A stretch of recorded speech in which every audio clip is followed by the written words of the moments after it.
While many of us can just stay indoors when the weather gets bad, some don't have that option. The city is urging anyone who's sleeping outside to immediately seek shelter at one of their facilities. We're in front of their newest women's shelter here on Davenport, operated by the YWCA.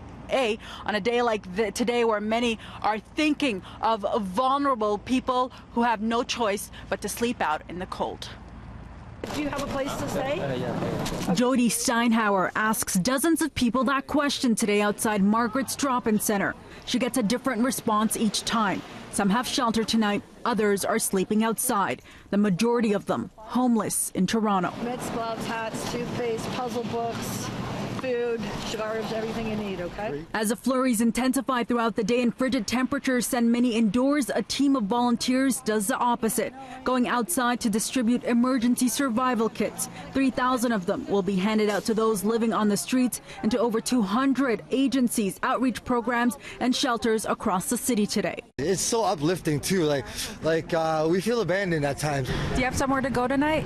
I don't. So what does that mean? Where will you be sleeping?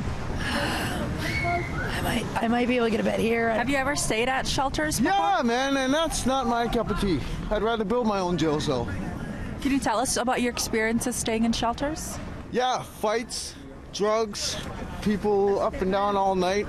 The kits, consisting of 37 items, including sleeping bags, were assembled and distributed by Project Winter Survival for the homeless. Let's go, T-Bars, let's go!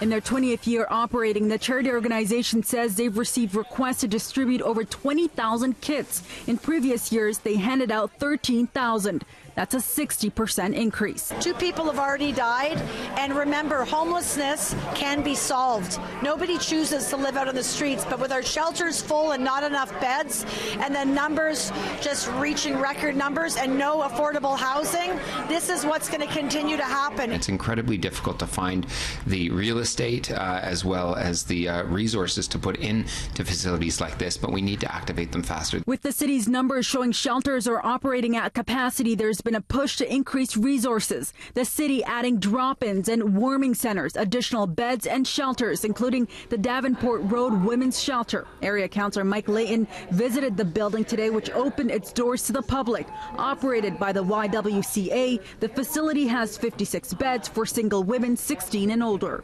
From our experience, some women don't want to access shelters because there aren't enough women-only shelters. And so lots of women really prefer to be able to be in gender-specific spaces. They don't want to be in co-ed shelters. They don't feel safe in those spaces. Our hope is that we get to demystify a little bit at that when they come here. Still, many, including advocates, say more needs to be done for the estimated 8,700 people sleeping on the streets and are calling for long-term solutions for those experiencing homelessness in Toronto.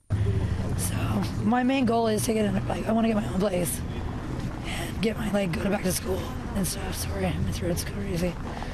What's it like not knowing where you're going to sleep tonight? It's kind of scary. The Davenport Women's Shelter is expected to open its doors next week. Now, because the city has issued an extreme cold weather alert, they tell me they'll increase the number of streets to homes teams they'll have outside. These people will be checking up on anyone sleeping outside throughout the night.